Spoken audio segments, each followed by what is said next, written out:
जय हिंद प्यारे साथियों, मैं आप लोगों का JS क्लास पर बहुत बहुत स्वागत करता हूं। और ये जो हमारी सीरीज चल रही है नर्सिंग असिस्टेंट की यानी आर्मी एनए की, उसका ये भाग नंबर 3 है और लगातार सीरीज चलती रहेगी। और जब तक आपके एग्ज़ाम हो जाएंगे, जो अभी आने वाले आगामी एग्ज़ाम अप्रैल में है, और अप्रैल का तो एक जो हमारा कंटेंट उसके माध्यम से बना रहे हैं मैं, लेकिन ये हमेशा आपके काम आएगा क्योंकि अग्निवीर में मैथ जो आती है, जो फिजिक्स आती है, साइंस आती है, वो सेम रहती है क्योंकि करंट ना के बराबर आती है। एक दो क्वेश्चन आते हैं वरना नहीं। तो आप कह सकते हैं कि साइंस और जो मैथ चेंज नहीं होते। ठीक है, मैथ की मेरी अग्निवीर जो कि प्लेस सेकेंड है, उस पर आप जाएंगे मैथ मिलेगी। और यहाँ आप केवल आप क्या देखेंगे, केवल साइंस के 35 क्वेश्चन, और वो चुनिंदा क्वेश्चन होते हैं जो एग्जाम में आए हुए हैं और आने की संभावना अत्यधिक है।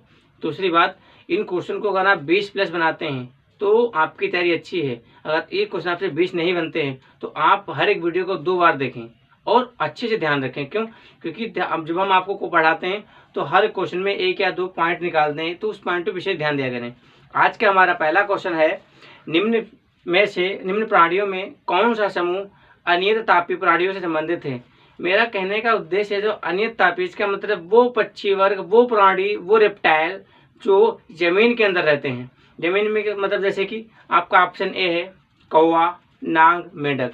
तो कौवा तो जमीन में नहीं रहता, तो ये अनियत तापीय नहीं हुआ। ऑप्शन बी हमारा है मेंढक, कौवा, व्हेल। व्हेल तो स्तनपायी है, ठीक है। मेंढक रहता है पानी में भी और जल में भी, बाहर भी रहता है, लेकिन कौवा आगे अभी नहीं होगा। ऑप्शन सी हमारा है रोहू, मेंढक और केचुआ। देखो, रोहू, मेंढक, केचुआ, ये क्या अनियमित तापीय है और ये कभी भी टेम्परेचर तापमान में जीवित नहीं रह सकते। तो हम लिखेंगे कि हमारा ऑप्शन कौन होगा? सी वाला। पहले का ऑप्शन सी से होगा, जिसको हम क्या बोलेंगे? रोहू। देखो, रोहू होता है रोहू, मेंढक और केचुआ। मेंढक और केचुआ। अगर केचुआ की बात करें तो केचुआ को हम लोग क्या जानते हैं? केचुआ को हम लोग क्या कहते हैं? यह किसान का मित्र भी होता है, और जो मिट्टी होती है उस मिट्टी को क्या करता है, मतलब भुरभुरी बना देता है, जिससे कि मिट्टी में क्या पहुंचे? ऑक्सीजन, और फसल अच्छी उत्पन्न हो। केचुआ को हम बोलते हैं बर्मी कल्चर, यानी केचुआ पालन। एक खेती होती है केचुआ पालन की, बर्मी कल्चर। ठीक है, तो हमारा ऑप्शन कौन सा पहले का? सी से रहेगा। देखते हैं क्वेश्चन नंबर 2 क्या कहता है। क्वेश्चन नंबर 2, मेंढक के हृदय में कितने कोष्ठक पाए जाते हैं? मेंढक के हृदय में, यानी मेंढक का जो हृदय है वो कितने कोष्ठक का होता है? ऑप्शन ए 3 कोष्ठक, ऑप्शन बी 4 कोष्ठक, ऑप्शन सी 5 कोष्ठक। तो मेंढक के हृदय में होते हैं 3 कोष्ठक। कितने? मेंढक के हृदय 3 कोष्ठक, जो कि हमारा ऑप्शन ए वाला सही हो जाएगा। उसके बाद ऑप्शन जो बी दिया गया है 4 में देखो ध्यान से, मानव की बात करें तो मानव और पक्षी यानी कि चिड़िया, इनकी बात करें तो इनके कितने चेंबर होते हैं? इनके हृदय में 4 चेंबर होते हैं। ठीक है, तो हमारा ऑप्शन कौन सा हो जाएगा? ए वाला एकदम सही हो जाएगा 3। क्वेश्चन नंबर 3 देखते हैं, कौन सा पौधा कीट भक्षी है? क्वेश्चन नंबर 3 है कि कौन सा पौधा कीट भक्षी है? इस पहला ऑप्शन है नेपंथीज, ऑप्शन बी है कुटा, ऑप्शन सी है एस्पेरोगस, और ऑप्शन डी है सोलेनम। तो हमारा क्या हो जाएगा? नेपंथीज। जो नेपंथीज ऑप्शन ए है, ये कैसा पौधा होता है? नेपंथीज कीट भक्षी पौधा होता है। ये कीट को कैसे खाते हैं तो ध्यान दें, जैसे कि एक इनका फूल टाइप होता है, फूल खुलता है, उसमें जब कीड़ा बैठता है या कीट बैठता है तो ये धीरे धीरे बंद हो जाते हैं, और ये नुकीले होते हैं, कटीले होते हैं, और ये पौधे विष होते हैं। विष होता है, और उस विष के अंदर क्या होता है? जीव मर जाता है, जो भी जाएगा कीट वो मर जाएगा, इसलिए ये कीट भक्षी पौधे कहे जाते हैं। और हमारा क्वेश्चन नंबर 3 का आंसर होगा नेपंथीज, जो कि कीट भक्षी पौधा है। क्वेश्चन नंबर देखते हैं 4 क्या कह रहा है। क्वेश्चन नंबर 4, जंतुओं में सेलुलोज का पाचन किसके द्वारा होता है? ऑप्शन ए सहजीवी द्वारा, ऑप्शन बी यकृत द्वारा, ऑप्शन सी एंजाइम द्वारा, ऑप्शन डी प्रोटोजोआ द्वारा। तो क्वेश्चन नंबर 4 की अगर बात करें तो उसका सही हो जाएगा सहजीवी द्वारा। ये सहजीवी क्या होता है? ऑप्शन नंबर ए सही होगा। देखो, जैसे कि हम आपको बताएं, आप 2 जानवर को उठा लो, आप एक शेर को ले लो और एक खरगोश को ले लो। इन दोनों को क्या करो, इनका जो आंत होती है बाहर निकाली जाए, चेक की जाए, और तो पता चलेगा आपको कि बाघ और खरगोश जो होता है, इन दोनों की जो आंत होगी बराबर होगी। क्यों? क्योंकि जो बाघ होता है मांसाहारी होता है और खरगोश शाकाहारी होता है, लेकिन जो पाचन करता है सेलुलोज का वो कौन करता है? खरगोश, वो घास खाता है, इसलिए वो उनकी जो इंटेस्टाइन होगी वो अपरोक्ष बराबर निकलेगी। ठीक है, तो कह सकते हैं सेलुलोज है ये क्या किसमें पाया जाता है? तो जितनी घास होती है हरी, उसमें क्या पाया जाता है? सेलुलोज पाया जाता है। ठीक है, सेलुलोज। तो हमारा ऑप्शन 4 का क्या होगा? ए यानी कि सहजीवी। ऑप्शन देखते कौन सा हम? Question number 5। मानव शरीर की सबसे बड़ी ग्रंथि कौन होती है? तो मानव शरीर में कई ग्रंथि पाई जाती हैं, लेकिन हमारा ऑप्शन है पित्ताशय, ऑप्शन बी यकृत, ऑप्शन सी अग्नाशय, ऑप्शन डी मस्तिष्क। तो मानव शरीर की सबसे बड़ी जो ग्रंथि होती है उस ग्रंथि का नाम क्या है? यकृत। क्या नाम है उसका? यकृत। ये सबसे बड़ी ग्रंथि है। और अगर ये तो ऐसे, लेकिन एक होती है वायस्रावी ग्रंथि, अंतःस्रावी ग्रंथि, ये गले में पाई जाती है थायराइड ग्रंथि, जिससे क्या गलगंड या घेंगा रोग हो जाता है, अत्यधिक क्वेश्चन में आती है। तो अगर आप यकृत याद रखते हो तो मानव शरीर में कई बार ऐसा होता है कि जीव में सबसे बड़ी ग्रंथि कौन होगी? तो यकृत ही होगी। ठीक है, देखते हैं क्वेश्चन नंबर 5 का आंसर हुआ कौन सा? बी। और देखते हैं क्वेश्चन नंबर 6 क्या कह रहा? काला अजार किसके द्वारा होता है? काला अजार किसके द्वारा होता है? एस्कैरिस, लिस्मानिया या सल्मोनेला या फिर ट्रिपेनोसोमा। तो काला अजार क्या होता है? देखो, ये एक सहजीवी द्वारा होने वाला रोग होते हैं, परजीवी द्वारा रोग होते हैं। तो काला अजार होता है वो किससे? लिस्मानिया से होता है। इसका हमारा कौन? बी से हो जाएगा। किससे? लिस्मानिया द्वारा कौन सा रोग होगा? ये होगा हमारा काला अजार रोग हो जाएगा। हमारा ऑप्शन कौन सा? बी वाला एकदम सही हो जाएगा। ठीक है, तो देखते हैं क्वेश्चन नंबर 6 क्या कह रहा है? क्वेश्चन नंबर 7 सॉरी, कौन सा पक्षी विश्व का सबसे छोटा अंडा देने वाला पक्षी है?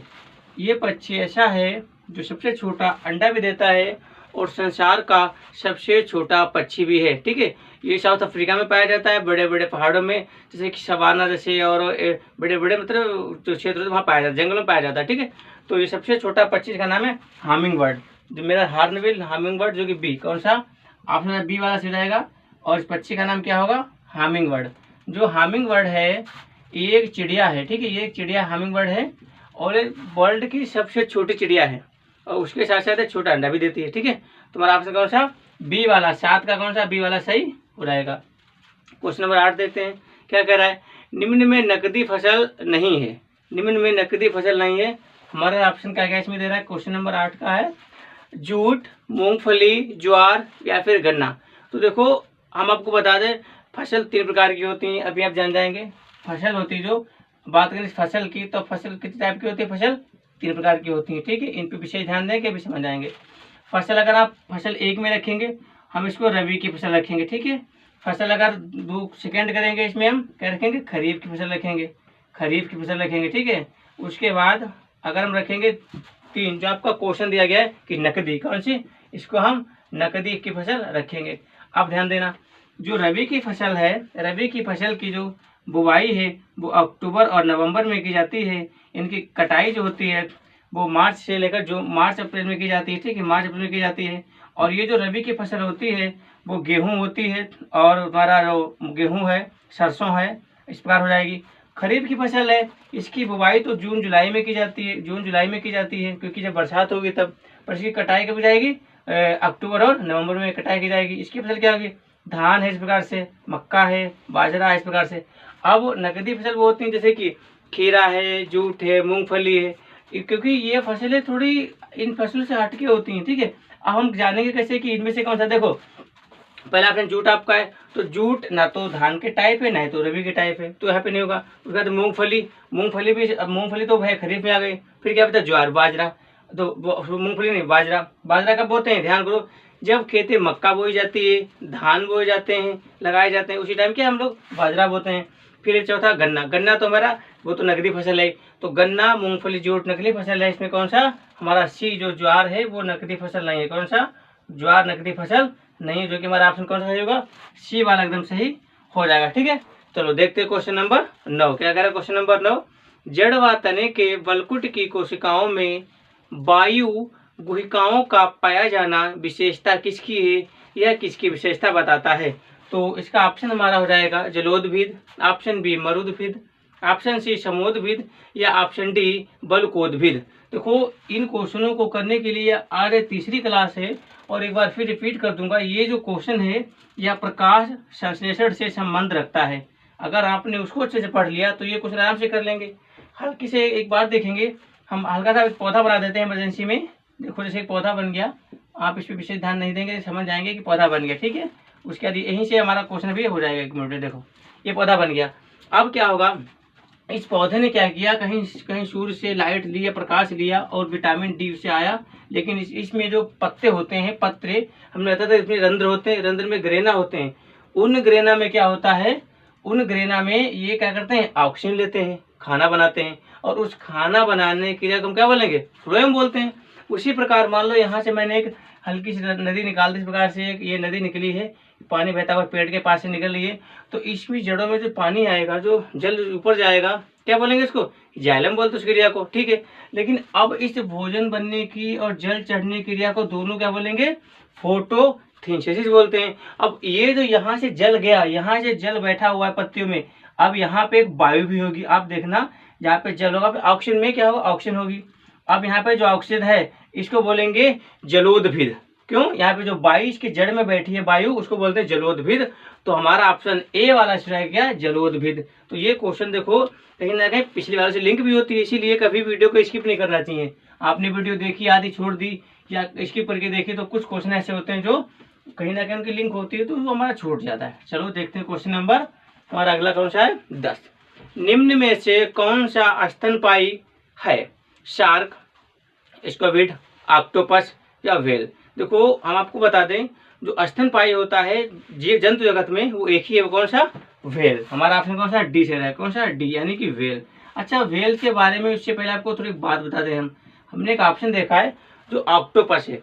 ऑक्टोपस एक ऐसा जंतु है जो समुद्र में रहता है, जो अंडे देता है, और अंडे देकर अपने बच्चों को पालता भी है मानव की तरह, लेकिन ये समुद्र के अंदर ही रहता है, ठीक है, और तैरता भी है। तो एक ऐसा जंतु जो तैरता भी समुद्र में रहता है और अंडे देता है। उसके बाद है शार्क। शार्क क्या है, यह एक मछली की प्रजाति है, और मछली की प्रजाति, तो इससे मतलब अपनी जो स्तनपायी एक ही वो कौन सी, व्हेल हमारी, ठीक है, जो कि मानव की तरह विचार करती समझती भी। हमारा ऑप्शन कौन सा, 10 का डी सही रहेगा। देखते हैं क्वेश्चन नंबर 11 क्या कह रहा है। कौन सा पर्यावरण का अजैविक घटक नहीं है, मिट्टी, बैक्टीरिया, जल या वायु। मतलब कहने का है कि पर्यावरण का अजैविक घटक नहीं है, कि पर्यावरण को उससे ज्यादा कोई नुकसान नहीं है। तो इसमें ऐसे कौन सा ऑप्शन सही हो जाएगा, तो पर्यावरण को जो पर्यावरण का अजैविक घटक नहीं है वो कौन सा है, बैक्टीरिया। हमारा कौन सा हो जाएगा, बैक्टीरिया, जो कि हमारा ऑप्शन कौन सा, बी वाला से जाएगा, बी वाला से जाएगा कौन सा, बैक्टीरिया। अच्छा, अगर बैक्टीरिया की बात करें हम, तो ध्यान देना, बैक्टीरिया की अगर बात करें तो सॉरी बैक्टीरिया, एक मिनट, बैक्टीरिया यह होता क्या है, देखो जैसे कि जीवाणु जनित रोग होते हैं बहुत से, उस जीवाणु जनित रोगों को ही हम बैक्टीरिया कहते हैं। बहुत से रोग हैं, जैसे आपको प्लेग हो गया, आपको डिप्थीरिया हो गया, आपको काली खांसी हो गई, ठीक है, आपको हैजा हो गया, तो उनमें इसकी बहुत बड़ी भूमिका होती है। और अगर आपने एनए की तैयारी कर रहे हैं, आप कोई भी क्षेत्र में यहाँ पे डॉक्टर बनना चाहते हैं, तो आपको इन रोगों के बारे में पता चाहिए, जीवाणु क्या है, विषाणु क्या है, बैक्टीरिया क्या है, फंगस क्या है, प्रोटोजोआ क्या है, धीरे धीरे बताते जाएंगे। अगर ये बैक्टीरिया है तो ये पर्यावरण का कैसा आजीविक घटक है, ठीक है। तो हमारा ऑप्शन कौन सा, 20 होगा 11 का। देखते हैं क्वेश्चन नंबर 12 क्या कहता। टाइफाइड किस अंग को प्रभावित करता है। जब हम अत्यधिक बुखार से होते हैं तो डॉक्टर में क्या बोलते हैं कि भाई अभी थोड़ा कुछ खाना पीना खाओ। क्यों, क्योंकि अगर आपके पेट में घुस जाएगा तो आपका जो एक पार्ट है वो काम करेगा, उस पार्ट का नाम अभी आपको बताएंगे। आप ये ऑप्शन सुने, ऑप्शन इसका पहला ए आंत, ऑप्शन बी फेफड़ा, ऑप्शन बी मस्तिष्क, ऑप्शन डी लीवर। अब आप खुद बताएंगे, अगर आपने कुछ खाया तो भोजन कहाँ जाएगा, क्या आंत में जाएगा, फेफड़े में जाएगा, मस्तिष्क में जाएगा, लीवर में जाएगा। तो सीधी सी बात है भाई, आपने लिया, मुंह से पाचन किया, ग्रसनी में गया, अमाशय में पहुंचा, और अमाशय के बाद कहाँ जाएगा, आंत में जाएगा, क्योंकि फेफड़े मस्तिष्क लीवर से कोई मतलब नहीं। तो हमारा 12 का क्या होगा, ऑप्शन ए से होगा, इसका मतलब क्या होगा, आंत। अब कैसे कर सकते हैं, आंत से, तो टाइफाइड से होती कैसे, जब हमारी आंत में भोजन नहीं होता है, वो खाली होती है, तो हीटिंग के कारण वो गर्म हो जाती है और हमें क्या फीवर, टाइफाइड बुखार हो जाता है। अच्छा, आपको क्वेश्चन रिपीट कर दें हम, आंत हमारे शरीर में 2 प्रकार की है, कौन सी, एक तो छोटी आंत है, हमने कल बताई थी, और एक बड़ी आंत है। इस बात पे जोर देना थोड़ा, क्योंकि इंपॉर्टेंट दोनों है। छोटी आंत क्या करती है, भोजन का पाचन करती है, किसका, भोजन का। अच्छा, बड़ी आंत क्या करती है, बड़ी आंत केवल जल का अवशोषण करती है, यानी जल का पाचन करती है। तो ये 2 क्वेश्चन आपके बन जाएंगे। छोटी आंत है, इसे छोटी आंत क्यों बोलते हैं, क्योंकि ये आंत तो लंबी है लेकिन ये कैसी, ये पतली आंत है, हल्के पतली आंत है, ठीक है। अच्छा, ये पेट में कैसे पाएगी, देखो ये पेट में हमारे कुछ इस प्रकार से रखी होती है, ऐसे ऐसे करके रखी होती है। अच्छा, बड़ी आंत है, ये बड़ी आंत लंबाई में छोटी है, पर कहते हैं बड़ी आंत क्यों, क्योंकि ये मोटाई में थोड़ी ऐसे करके, और ये क्वेश्चन ऐसे मोटाई में ऐसे करके है। और याद रखना क्वेश्चन ऐसा बनता है कि शरीर का कौन सा अंग जो ABCD के C आकार का होता है, तो कौन सा भैया, बड़ी आंत। देखो अब ऐसे करोगे, घुमा तो 90 डिग्री ऐसे बन जाएगा। तो शरीर का एकमात्र पार्ट जो सी फॉर्म में दिखता है, सी शेप में दिखता है, वो कौन सा? बड़ी आंत। क्वेश्चन हमारा कौन सा कैसे हो जाएगा? ए, यानी कि छोटी आंत। क्वेश्चन नंबर देखते हैं 13 क्या कह रहा? पेनिसिलिन की खोज किसने की थी? पेनिसिलिन की खोज किसने की थी? यह एक दवा है, एंटीबायोटिक दवा है, और इसकी खोज किसने की थी? ऑप्शन है फ्लेमिंग, ऑप्शन बी है पिनकस, ऑप्शन सी है लेनेक, ऑप्शन डी इनमें से कोई नहीं। तो पेनिसिलिन ऐसी दवा है जो हमारे क्या होता है कि एंटीबायोटिक, हम कभी बीमार होते हैं तो अगर इंजेक्शन दे भी दिया तो इसका साइड इफेक्ट नहीं होता है, इसलिए ज़्यादा दी जाती है। तो इसकी खोज की थी अलेक्जेंडर फ्लेमिंग ने, जो कि हमारा ऑप्शन कौन सा? ए वाला एकदम सही हो जाएगा, अलेक्जेंडर फ्लेमिंग। ठीक है, देखते हैं क्वेश्चन नंबर अगला 14 क्या कह रहा? विटामिन ई का वैज्ञानिक नाम क्या है? विटामिन ई, अगर आप इसकी एने में जानने की इच्छा है तो आप एक बात मन में ठान लें, जो वायरस हैं, जो विषाणु हैं, जो बैक्टीरिया यानी कि जीवाणु हैं, और जितनी भी विटामिन हैं, प्रोटीन्स हैं, ये आपको फिंगर टिप होनी चाहिए। क्यों? अगर आपको फिंगर टिप में दिक्कत, विटामिन जितनी, अवश्य विटामिन रोज एक कराते हैं कहीं ना कहीं, ठीक है, डाल दें। आज हमारा विटामिन ई, विटामिन ई का वैज्ञानिक नाम क्या है? तो हम इसका ऑप्शन है रेटिनॉल, विटामिन बी बेरी, vitamin C thiamine, vitamin D में से कोई नहीं। तो आपको बता दें, देखो पहला ऑप्शन रेटिनॉल, विटामिन ए का वैज्ञानिक नाम क्या होता है? रेटिनॉल। दूसरा बेरी, ये तो विटामिन बी से होने वाला रोग है, और विटामिन बी का जो नाम है वो का थायमिन होगा, थायमिन। और विटामिन ई, इसका नाम होता है टोकोफेरॉल, जो कि हमारा ऑप्शन कौन सा? डी वाला सही जाएगा, डी वाला सही जाएगा। और ये रोग क्या करता है? जो लोग मतलब शिकार होते हैं बांझपन के, उसमें इस रोग का विकार उत्पन्न होता है। तो अब क्या होता है, हम याद कैसे करें कि विटामिन ई को क्या कहते हैं? तो देखो विटामिन ई में जिसमें दिक्कत होगी वो आपको पता है, हमने बता दिया। अभी क्या होगा? वो बांझपन का शिकार होगा, ये तो आप समझ गए होंगे। अब क्या होगा? इनको और कोई टोकेगा, मतलब आपको केवल एक लॉजिक बनाना, क्या करेगा? टोकेगा, टोके मतलब टोकोफेरॉल। तो आप याद रखेंगे विटामिन ई जिसमें कमी होगी उसे टोकेंगे, टोके से टोकोफेरॉल, और क्या होगा? विटामिन ई का नाम टोकोफेरॉल, और बीमारी कौन होगी? बांझपन। ठीक है, तो आई होप दोस्तों आप समझ चुके होंगे। अब क्वेश्चन नंबर देखते हैं 15। वायुयान के टायरों में कौन सी गैस भरी जाती है? वायुयान के टायरों में कौन सी गैस भरी जाती है?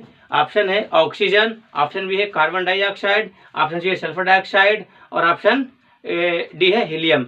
तो वायुयान के टायरों में जो भरी जाती है वो हीलियम गैस भरी जाती है।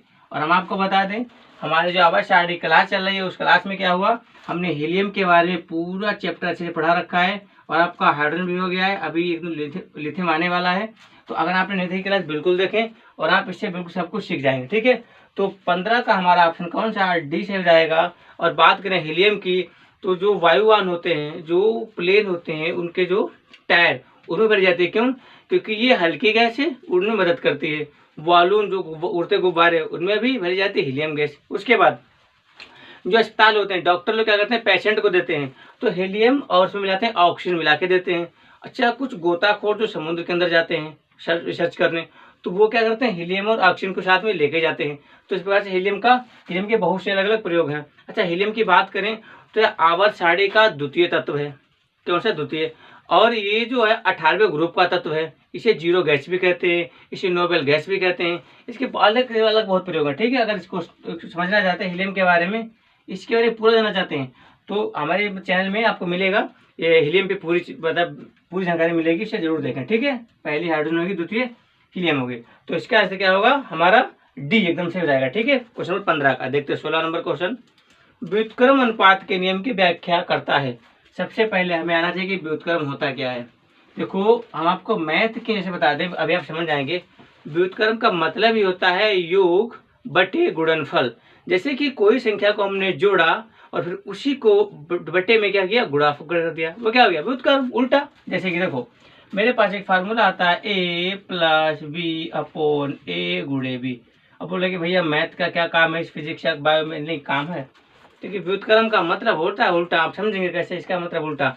तो मेरे पास उल्टा, जैसे मेरे पास है PO3, उसके बाद मेरे पास है .PS3.H2 ओरिजिन। अगर इन तीनों को हम आपस में मिलाएंगे तो ये व्युत्क्रम में आ जाएंगे। किस रूप में आएंगे? व्युत्क्रम रूप में आ जाएंगे। और जो कि क्वेश्चन नंबर 16 का हमारा आंसर कौन सा? ए एकदम कौन सा? ए वाला सही हो जाएगा। ठीक है, अगर आप देखें तो व्युत्क्रम रूप में ही लिखे हैं। ठीक है, ये योग बटे गुणनफल होते हैं। देखते हैं क्वेश्चन नंबर 17, एक संयुक्ता वाले तत्व कौन से हैं। अब भैया अगर आपको आवर्त आती है तो आप कर लेंगे। और एक बात तो याद रखना, डिफेंस के एग्जाम में आवर्त क्वेश्चन बनते ही बनता है। और जहाँ तक बात करें एनए के, तो इसमें तो आने ही आना है, आपको एग्जाम में बनेगा ही। तो एक संयुक्ता वाले तत्व कौन तत्व है। ऑप्शन है सदैव धातुएं होती हैं, ऑप्शन बी सदैव उपधातुएं होती हैं, ऑप्शन सी धातुएं और उपधातुएं दोनों होती हैं, ऑप्शन डी इनमें से कोई नहीं। तो ऐसा नहीं है, सुनो हम आपको बता दें, फिंगर टिप कैसे है मेरे साथ कर लो, कि जो एक संयुक्ता वाले तत्व होते हैं वो हमेशा पी ग्रुप के होते हैं। इन्हें क्षारीय धातु भी कहते हैं। जैसे कि मेरे पास हाइड्रोजन है, जो हाइड्रोजन है हाइड्रोजन होगा, और फिर लिथियम होगा उसके नीचे रखा हुआ है। जितने भी ए ग्रुप में आएंगे सब क्या होंगे, ये कैसे होंगे, संयुक्ता वाले होंगे। तो इनमें जो ए संयुक्ता वाले तत्व होते हैं वो धातुएं और धातुएं दोनों होते हैं। हमारा ऑप्शन कौन सा, 17 का सी वाला से हो जाएगा। देखो बोर्ड पे लिखने पे नहीं, मेरी बातों पे विशेष ध्यान दें, क्योंकि बोर्ड पे इतना लिखना सब कुछ मतलब इतनी जल्दी नहीं कर सकते, लेकिन आपको बताते चलेंगे, विस्तार से सुनते चले, ठीक है। तो क्वेश्चन 18 क्या कह रहा है, देखो पदार्थ के परमाणुवाद के प्रेरता कौन थे। एक बात आप समझो, पहले आप इस बात को जानो कि पदार्थ होता क्या है, ठीक है। पदार्थ के परमाणुवाद के जो प्रेरता थे वो कौन थे। Option A Rutherford, option B Avogadro, option C Mendeleev, या ऑप्शन डी डाल्टन। तो भैया जी आपका क्वेश्चन नंबर 18 है, इसका जो आंसर रहेगा कौन सा, वो डाल्टन, यानी कि ऑप्शन इसका डी से रहेगा। कौन सा, डी। अब सुनो हम आपको बताएंगे पदार्थ बनता कहाँ। अगर आपने इससे पहले क्लास देखी होगी तो आपको आता होगा, और अगर भूल भी गए तो मैं आपको याद कराने। देखो पदार्थ कैसे बनता। मेरे पास 3 तत्व होते हैं, कौन सा, इलेक्ट्रॉन, प्रोटॉन और न्यूट्रॉन। इन 3 तत्वों को आपस में मिलाते हैं हम, तो मेरे पास सामने आता क्या, परमाणु। क्या बन के आता है, परमाणु बन के आता है। अब इन छोटे छोटे परमाणु से क्या बनता है भैया, एक अणु तैयार होता है, एक अणु। और छोटे छोटे अणु को मिलाएंगे तो क्या बनेगा भैया, वहां से पदार्थ तैयार होता है, जैसे हम खाने पीने हर चीज में प्रयोग करते हैं। तो इस प्रकार जो एक कहानी पूरी होती है पदार्थ की, ठीक है। तो हमारा क्वेश्चन नंबर 18 का आंसर डी से रहेगा, डाल्टन। चलिए देखते क्वेश्चन नंबर 19 क्या कहता है। जर्मन सिल्वर किसका मिश्रण होता है। इसमें हम गलती क्यों करते हैं, मेरे आपको बताएंगे। क्वेश्चन 19 में बच्चे गलती क्यों करते हैं, इसको अच्छे समझें। गलती इसलिए होती है, हमसे पूछा गया कि जर्मन सिल्वर किसका मिश्रण होता है, तो हमने सोचा कि जर्मन सिल्वर में सिल्वर होगी, लेकिन ऐसा नहीं है। जर्मन सिल्वर में सिल्वर कहीं होती ही नहीं है। ऑप्शन सुनो, तांबा जस्ता तांबा ए, ऑप्शन बी पीतल तांबा निकेल, ऑप्शन सी तांबा जस्ता एल्युमिनियम, और ऑप्शन डी है तांबा जस्ता निकेल। तो जर्मन सिल्वर भैया क्या होता है, इसमें होता है भैया जी तांबा और जस्ता और निकेल, ये 3 होते हैं। अब आपने हमें देख के बताओ, तांबा जस्ता निकेल तीनों में क्या आपको कहीं पर दिख रहा है कि सिल्वर है, कहीं पर सिल्वर दिख रहा है, कहीं पर सिल्वर नहीं है। और जो ऑप्शन 3 होंगे उनमें क्या होगा, सिल्वर होगी। हम यहाँ चक्कर खा जाएंगे, गलती कर बैठेंगे, ठीक है। तो जर्मन सिल्वर में कभी भी सिल्वर नाम की कोई चीज नहीं होती है, उसका नाम है जर्मन सिल्वर। जैसे कि एक इतिहास का क्वेश्चन बनता है कि भैया बताओ पाक जल संधि या पाक खाड़ी कहाँ पड़ती है, तो पाक से पाकिस्तान समझेंगे, ठोक देंगे, नहीं गलत हो जाएगा। पाक जल संधि श्रीलंका और भारत के मध्य पड़ती है, ठीक है, जो कि तमिलनाडु के तट पर पड़ता है। उस प्रकार ये है कि ये जर्मन सिल्वर में जर्मन सिल्वर में सिल्वर का नाम है ही नहीं। हमारा ऑप्शन इसका डी से होगा। 19 का कौन सा भैया, डी से रहेगा, ठीक है। चलिए देखते हैं क्वेश्चन नंबर 20 क्या कह रहा है। पीतल किसका मिश्रण होता है। ये क्वेश्चन थोड़ा इजी हो गया आज, बहुत इजी। पीतल किसका मिश्रण होता है, चलिए आपको सिखा दें, इसकी ट्रिक बता देंगे आपको। तांबा निकेल, ऑप्शन बी तांबा स्ट्रांशियम, ऑप्शन सी तांबा जस्ता, या ऑप्शन डी तांबा एल्यूमिनियम। देखिए आप इसका हमारा ऑप्शन होगा सी, यानी कि तांबा और जस्ता। आप सीखेंगे कैसे, आप लिखेंगे ऐसे, पिताजी लिख लें, ठीक है। अब यहाँ से ट्रिक आपकी बन जाएगी कैसे, हमें बनाना क्या, देखो आपका ऑप्शन है कि पीतल किसका मिश्रण है भैया। पीता से क्या बना, आप ऐसे लेंगे पीतल, लेकिन आप इधर से पाई मत लगाना, क्यों, ये लिखने का तरीका हमारा है, ठीक है, इसलिए नहीं, हमें पाई अपनी नहीं लगानी, लेकिन इसको बनाते हैं थोड़ी देर के लिए। तो हमारा क्या हो गया, पीतल। अच्छा पीतल बन गया, अब क्या होगा, क्या बता, अब आप जानेंगे बता रहे क्या, तांबा भैया बनेगा। अच्छा ठीक है, तांबा बन गया। और अब जी मतलब जी एक मैंने ट्रिक बेस लिया है। आप क्या करना है, यहाँ पे आपको आपको जस्ता, क्या कहना भैया जी, यहाँ पे आपको जस्ता ही लिखना है। तो हम कहेंगे कि जो पीतल बनेगा वो तांबा जस्ते से मिलकर बनेगा, यानी कि पीताजी। पीतल बनेगा किससे भैया, बराबर करो और प्लस पीतल किससे बनेगा, तांबा और जस्ता से। तो आई होप आप बिल्कुल समझ गए होंगे। और क्वेश्चन नंबर 20 का भी आंसर कौन जाएगा, सी एकदम सही हो जाएगा। चलिए देखते हैं क्वेश्चन नंबर 21 क्या कह रहा। वह धातु जो विद्युत की बेहतर सुचालक है। देखो क्या होता है क्वेश्चन को फंसाने का तरीका, ये बेहतर है अच्छी बात तो एक ही, अरे बेहतर ही अच्छी है। तो भैया विद्युत की बेहतर सुचालक है वो क्या है, तांबा है, चांदी, एल्युमिनियम, टंगस्टन। देखो आपको बता दें इसमें क्या है, जो ऑप्शन 4 दिए गए ये सब में विद्युत का परिवहन अच्छे से होता है, ठीक है। अब ये बेहतर क्यों लगाया गया, ताकि हम उस क्वेश्चन को निकाल सकें जो सबसे अच्छा होता है। तो विद्युत की सबसे अच्छी सुचालक होती क्या भैया, ऑप्शन हमारा कौन सा, बी हो जाएगा। और जिसको हम क्या बोलते हैं भैया, चांदी, ठीक है, चांदी यानी कि सिल्वर। अच्छा आपको बताया गया परमाणु क्रमांक कितना है चांदी का, इसको लिखते हैं भैया किससे, Ag से लिखते हैं, और ये 47 होता है भैया। लगे यहाँ तो बता दो गोल्ड का कितना होता है भैया, कोई बताएगा गोल्ड का कितना होता है, गोल्ड का होता है 79, ठीक है, यानी कि सोना का, ठीक है। चलिए हम चांदी की बात कर रहे थे, तो भैया जो हमारा ऑप्शन ये तांबा है, इससे विद्युत प्रवाहित होती है, एल्युमिनियम में भी होती है और टंगस्टन में भी होती है। चांदी में अत्यधिक होती है। मोबाइल फोन, सेलफोन ये महंगे के होते हैं, इनमें जो टाँके लगे होते हैं इनमें चांदी का मिश्रण होता है, इसलिए महंगे होते हैं। तो हम कह सकते हैं जो हमारा 21 का आंसर है वो भी एकदम सही हो जाएगा, ठीक है। चलिए क्वेश्चन नंबर देखते भैया 22 क्या कह रहा है, पेरिस सल्फेट का सूत्र क्या है। अब देखो पेरिस सल्फेट, ये अगर आपको आवाज आइडिया आती है तो आप बिल्कुल बना लेंगे, क्योंकि यहाँ पे आपको पता है कि पेरिस किसे कहते हैं। ऑप्शन भैया हमारा है फेरिस सल्फेट। अगर आप किसी को लग रहा हो कि फेरिस में नहीं आ रहा तो ऐसे बोल रहे हो FeSO4 बोल सकते हो, ठीक है। उसके बाद है Fe2 यानी फेरिस, फिर होल ट्वाइस है इसका यस सल्फेट, और इसका ट्वाइस बाय बार क्या 3 यानी 3, फिर इसका फेरिस, फिर सल्फेट देखो 4 ब्रैकेट बार का 2 रहेगा, फिर फेरिस, फिर सल्फेट। तो जो फेरिस सल्फेट का जो क्लियर सूत्र होता है वो क्या होता है, वो होता है भैया मेरे पास कौन सा ऑप्शन से, A B C या D। हमारा ऑप्शन हो जाएगा इसमें कौन सा भैया, बी। ऑप्शन कौन सा, बी। इसे बोलते हैं फेरिस, फिर से क्या करेंगे ई सल्फेट SO4 बार 3, इस प्रकार से लिखेंगे, ठीक है। ऑप्शन कौन सा, बी वाला से हो जाएगा। क्वेश्चन नंबर 22 का ऑप्शन हमारा बी वाला से हो जाएगा, ठीक है। देखते हैं क्वेश्चन नंबर 23 क्या करें भैया। हीलियम, ये तो लिखा है हाइड्रोजन, हाइड्रोजन का मान है, लेकिन हाइड्रोजन प्रथम है, प्रथम तत्व है, प्रथम तत्व है, इसके बारे में बात करेंगे। प्रथम तत्व है भैया इसमें, अच्छा फेरिस है ना, हाँ Fe2, ठीक है। अगला क्वेश्चन देखते हैं हमारा है हाँ हाइड्रोजन का आइसोटोप है। चलो क्वेश्चन नंबर हमारा है 23 क्या कह रहा है, क्वेश्चन नंबर 23 क्या कह रहा है भैया, ध्यान देना। हाइड्रोजन के 3 मान होते हैं, हमने बता दिए हाइड्रोजन के 3 आइसोटोप होते हैं। अगर आपने याद कर लिया यही हमेशा आते रहते हैं। देखो हमारा इसका ऑप्शन है पहला protium, option B deuterium, option C tritium और ऑप्शन डी प्रोटीन। तो इसके 3 तो दिए गए। देखो हमारा कैसे हो जाएगा, प्रोटियम, जो कि हाइड्रोजन का क्या होगा, एक ऐसे हो जाएगा। जैसे मेरे पास पहले हाइड्रोजन 1 आइसोटोप, हाइड्रोजन का आइसोटोप 2 और हाइड्रोजन का आइसोटोप 3 हो जाएगा, ठीक है। चलिए अब हम बात करते हैं तीनों में अलग अलग क्या पहचान है, हम कैसे जाने कि तीनों का मान अलग अलग क्या होता है। देखिए भैया सबसे पहला जो होता है इसको हम बोलते हैं प्रोटियम, इसे क्या बोलते हैं, इसे हम बोलते हैं भैया प्रोटियम। उसके बाद हमारा भी होता है इसे बोलते हैं ड्यूटेरियम, इसे बोलते हैं ड्यूटेरियम।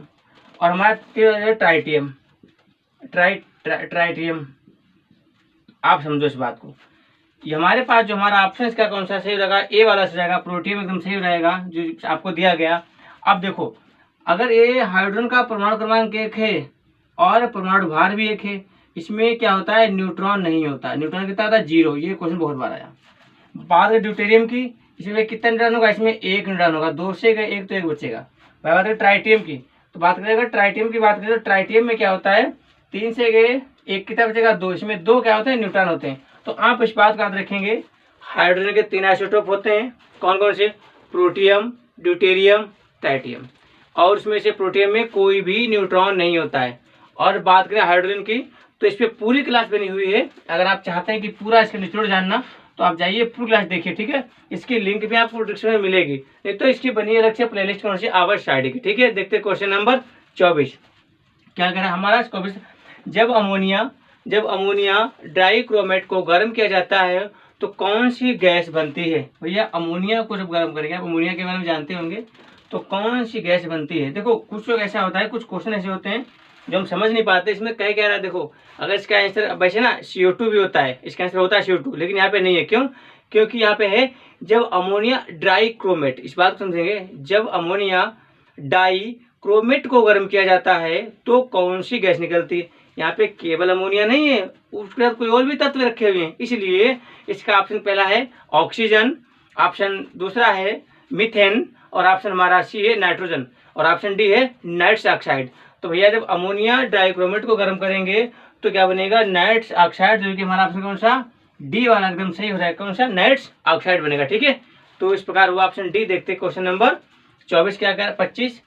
पानी में साबुन और डिटर्जेंट द्वारा मैल दूर करने की क्रिया किसके निर्माण द्वारा होती है? अब देखिए, आप एक बात ध्यान देंगे कि आपने कभी ध्यान दिया होगा, जब आप बाहर से आते हैं किसी काम करके तो आपके हाथ में डस्ट लगी होती है, डस्ट, तो आप क्या लेंगे? कोई डिटर्जेंट लेंगे, डिटर्जेंट साबुन लेंगे, धुलेंगे के बाद जब देखते हैं तो जब पानी आपके हाथ से गिरता है तो पानी में देखते हैं कि मैल कट कट के अलग अलग निकलता है। ठीक है, उसे मलफेन बोलते हैं। क्यों? अत्यधिक कहाँ दिखता है? अगर आपने ज्ञान किया होगा, जैसे एक दिल्ली क्षेत्र है, आगरा क्षेत्र है, जहाँ पे खारा पानी होता है, तो वहाँ पे अगर आप साबुन खोल देंगे तो तुरंत मलफेन स्टार्ट हो जाएगा बनना। तो मलफेन बनता है, तो मलफेन से ही होता है इसकी आती मिशेल। तो यहाँ पे कि पानी में साबुन डिटर्जेंट द्वारा मैल दूर करने की, देखो अब जो उससे मैल दूर होगा तो उसी क्रिया को जो मलफेन है उसी से बना है मिशेल। तो हमारा जो इसका होगा कि किसके निर्माण द्वारा होती है? Option A micelle, option B है लवण, ऑप्शन सी है क्षारक, या ऑप्शन डी है अम्ल। तो अम्ल और क्षारक लवण का यहाँ पे कोई मतलब ही नहीं बनता। जो निर्माण करता है, जो जल दूर करता है, जल से, जो जल से मैल को दूर करता है, वो क्या होगा? मिशेल होगा। क्यों? क्योंकि गंदा जो मिट्टी है, जो कण है, उसको तो क्या है? उसे मलफेन बोलते हैं, जब अलग होता है, और उसी से क्या बना? मिशेल। तो हमारा ऑप्शन 25 का ए एकदम सही हो जाएगा। ठीक है, देखते हैं क्वेश्चन नंबर 26। इस्पात मिश्रण है, यानी कि जो लोहा होता है वो किसका मिश्रण होता है? इस हमारा है। अब देखो इसमें भी क्या है, इसमें आपका स्टार्ट करने में लग गया, भैया Fe लिखा हुआ है, अगर हम बोलेंगे आयरन, कोई नहीं समझ पाएंगे तो दिक्कत हो जाएगी। अरे iron plus carbon, iron plus carbon, दूसरा है कॉपर प्लस जिंक, तीसरा है कॉपर प्लस आयरन, और चौथा इनमें से कोई नहीं। तो भैया जब इस्पात बनता है तो किससे बनता है भैया? इस्पात हमेशा आयरन और कार्बन से ही बनता है, जो कि हमारा ऑप्शन कौन सा? ए वाला एकदम सही हो जाएगा। कौन सा? 26 का ए वाला सही हो जाएगा। ठीक है, क्वेश्चन नंबर देखते हुए 27। तत्व का कौन सा गुण अचर होता है? मतलब अचर, तत्व का कौन सा गुण अचर होता है? जैसे कि कोई तत्व ले लो, आप हाइड्रोजन लो, हीलियम लो, लिथियम लो, पोटेशियम लो, कुछ भी लो। हमने माना सोडियम एक तत्व है, ठीक है। अब इसमें क्या होगा? कोई गुण अचर होगा, तो कौन सा होगा? देखो कोई भी तत्व का जो गुण अचर होता है वो जो परमाणु भार होता है, जो तत्व के सर पे रखा होता है, वो अचर होता है। तो हम जाने कैसे? तो बोर्ड पे ध्यान दो, आप जान रहे कि कोई भी तत्व का जो भार होता है वो अचर कैसे होता है, ध्यान देना भी। इससे हमारा क्वेश्चन जो है, तत्व का कौन सा गुण अचर होता है? ऑप्शन ए संयोजक, ऑप्शन बी परमाणु भार, ऑप्शन सी परमाणु, ऑप्शन डी इनमें से कोई नहीं। तो भैया जी जो गुण अचर होगा वो क्या होगा? परमाणु भार, जो कि हमारा कौन सा? बी वाला सही होगा। अच्छा, अब आपको सिखाएंगे परमाणु भार होता क्या है। चलो कोई तत्व उठाते हैं हमने ले लिया थोड़ी देर के लिए कार्बन, एक लिया नाइट्रोजन, एक लिया ऑक्सीजन, कोई भी तत्व ले सकते हैं, ठीक है। अब कार्बन जो है भैया, ये आवाज साइड में, इसका क्रमांक कितना? 6 है, और इसका परमाणु भार कितना है? 12 है। बात करें नाइट्रोजन की तो उसका कितना भैया? इसका तो 7 है, और यहाँ पे कितना होगा? 14 हो जाएगा। ऑक्सीजन आपको नहीं दिखता, यहाँ पे लिख देते हैं ऑक्सीजन, ये रहा ऑक्सीजन। ऑक्सीजन का परमाणु क्रमांक कितना भैया? 8 है, और परमाणु भार कितना हुआ इसका? 16। कुछ ज्यादातर दुगने होता है, ठीक है। ये तो हमको बता चुके जो ऑक्सीजन का है वो 15.99 करके है, यानी 15.999 है। तो 99 नहीं लेते हमारे 16 ले लेते हैं, ठीक है 16। अच्छा, अब मेरे पे ध्यान दो, अगर हमने इन 4 तत्वों को ऐसे निकाल लिया, ठीक है। अब मुझे यहाँ से चेक करना है कि जो तत्व लिए हैं इनका जो अचर गुण कैसे होगा। देखो भैया, अगर आप बात करेंगे तो कार्बन 6, नाइट्रोजन 7, ऑक्सीजन 8, लेकिन ये जो 12, 12, 14, 14, 16, 16, ये जो परमाणु भार है इसी को हम बोलते हैं परमाणु भार। और ये जो तीनों का मिल के आएगा ये क्या होता है? ये अचर होता है। परमाणु भार ही क्या होता है? अचर होता है। क्या भैया? परमाणु कैसा? अचर होगा, ठीक है। चलिए, तो हमारा जो ऑप्शन नंबर, क्वेश्चन नंबर कैसा है? 27 है। इसकी बात करें इसका आंसर क्या होगा? बी। कौन सा? बी सही हो जाएगा एकदम। ठीक है, देखते क्वेश्चन नंबर 28 क्या कहता है। मानव में गुणसूत्रों की संख्या कितनी होती है? तो सब बच्चों को पता है और आप कक्षा 5 6 से पढ़ते भी आ रहे हैं।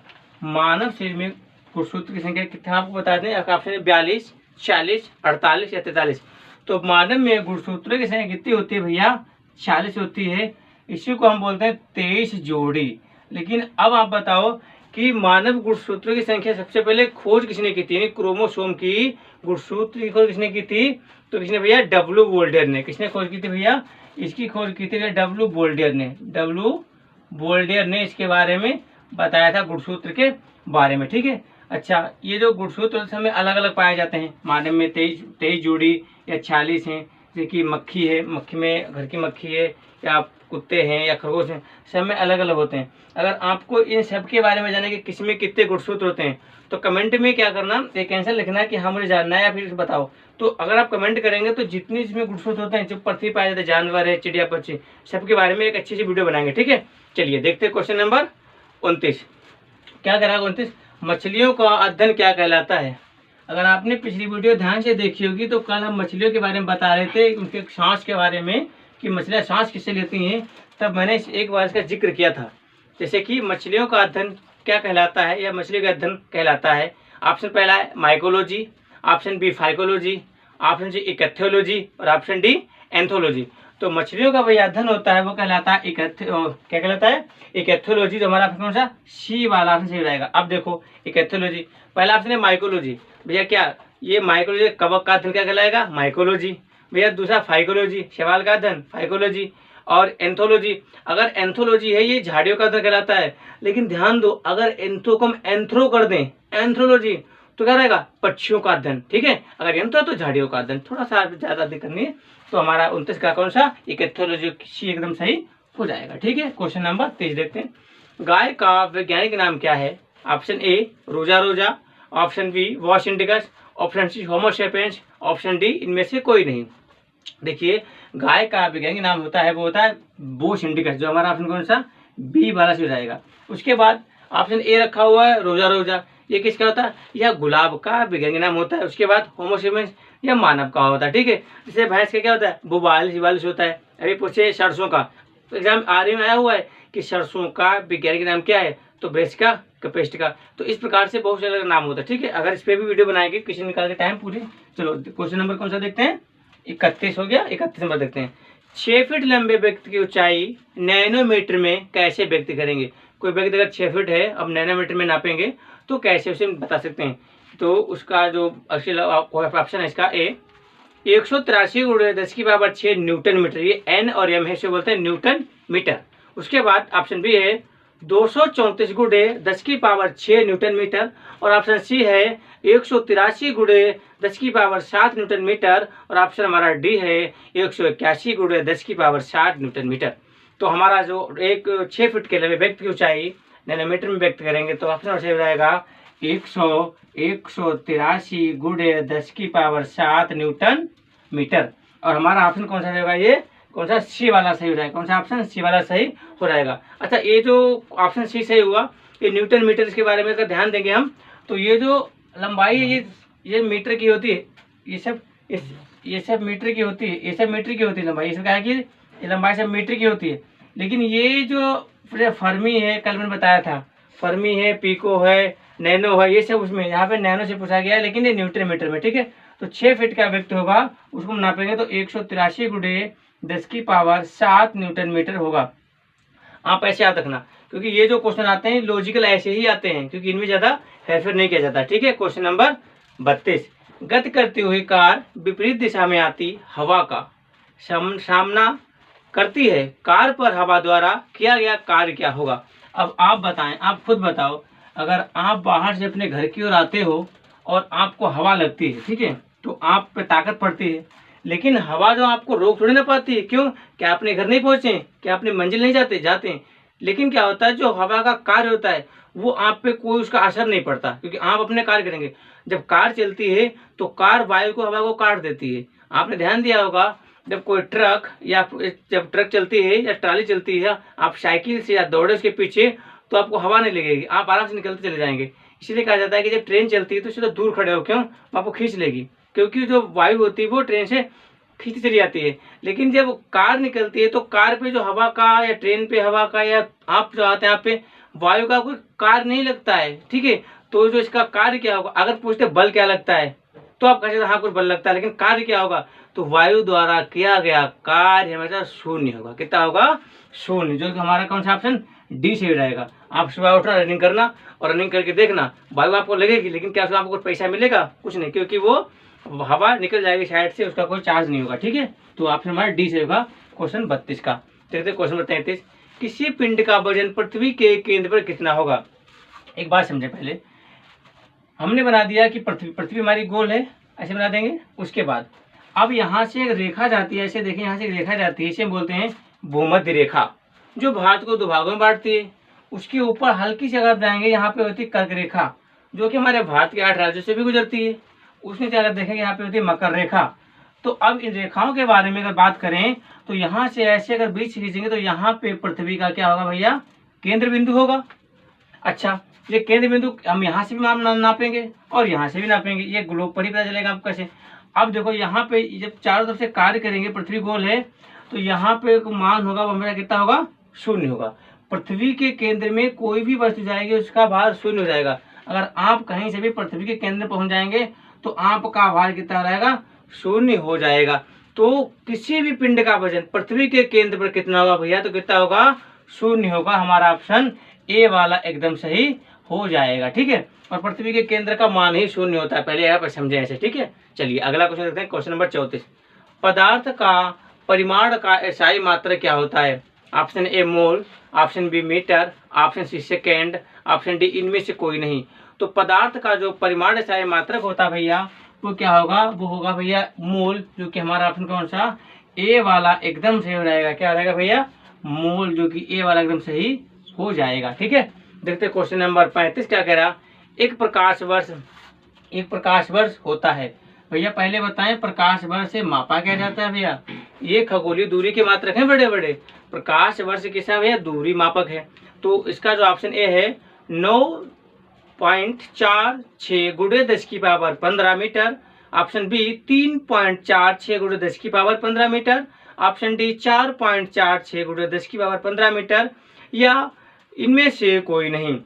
तो भैया जी एक प्रकाश वर्ष जो होता हमारा है वो होता है 9.467 × 10⁻15 मीटर।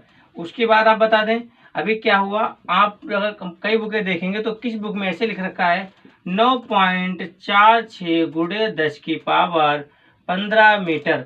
अब ऐसा नहीं है गलत है, नहीं, दोनों सही है, ठीक है। अगर 7 है फिर भी और 7 नहीं है फिर भी, ठीक है, क्योंकि ये दशमलव के बाद की वैल्यू, इसलिए यहाँ पे 4 नहीं लिखा गया, दोनों सही है। तो हमारा ऑप्शन कौन सा है इसका, ए वाला एकदम सही हो जाएगा।